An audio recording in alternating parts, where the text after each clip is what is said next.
This is where I bring in, once again, Jon Buehler. He is a former detective in the Modesto, California Police Department.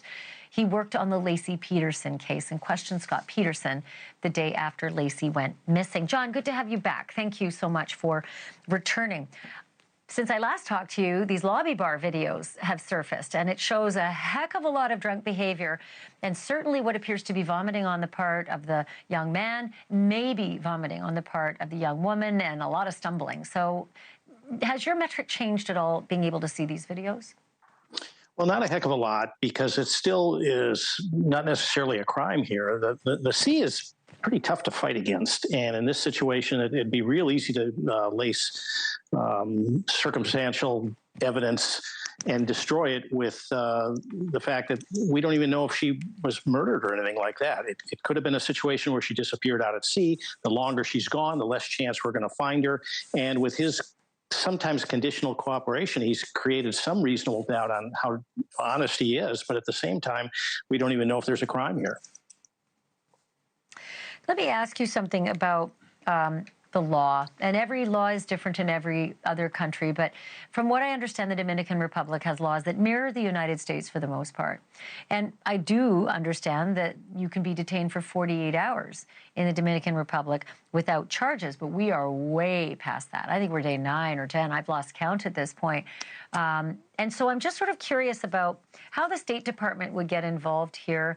And if the Dominican authorities are just worried, if they let him go before they have enough, material to charge him, if they ever get that, are they worried that the Americans won't extradite him back?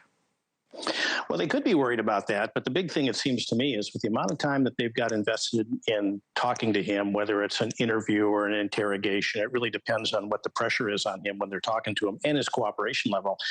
If they don't have enough out of him now, when are they going to have it? And to hold his passport and not let him go suggests to me that they're not telling everything. They may see him as a suspect, but of course, in investigations like this, the cops generally don't want to release that information until they have something solid to work with.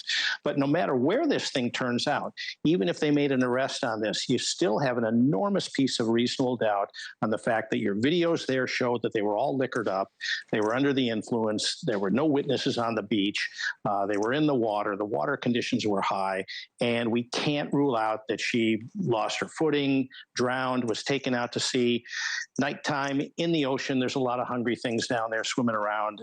The chances of finding her get less and less every day, and there's where the problem comes in, because without a body, it's very difficult to prove that there was a murder. Well, I'll tell you, since I spoke with you, I've had ocean experts on who have told me specifically about Punta Cana, where this is, in the Dominican Republic, that there are extraordinary riptides when the current is ebbing, going out. And guess what time the current started going out? 4:20 that morning. So these kids went down at exactly the time current is starting to go out.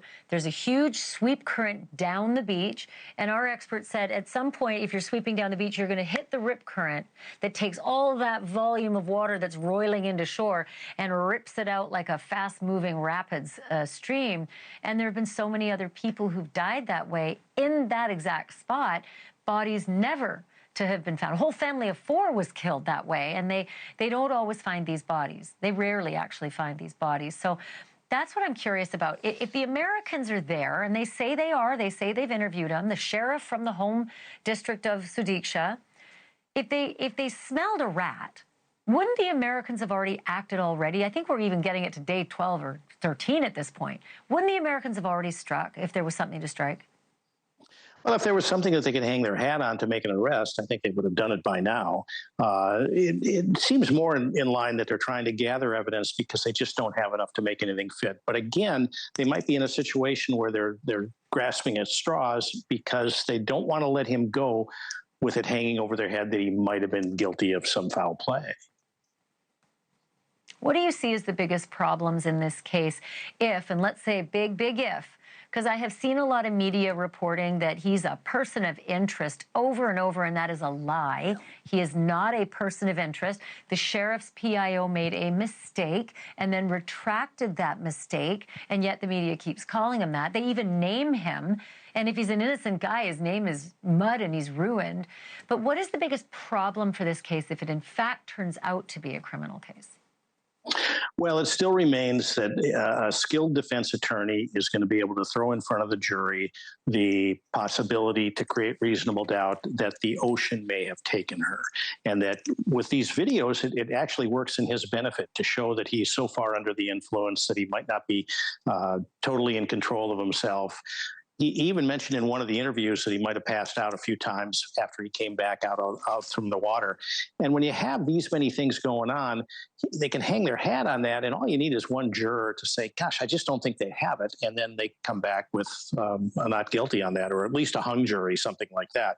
So the ocean plays a big role in this. And with this guy, you don't want to destroy his life because he might not have done anything except pass out on the sand.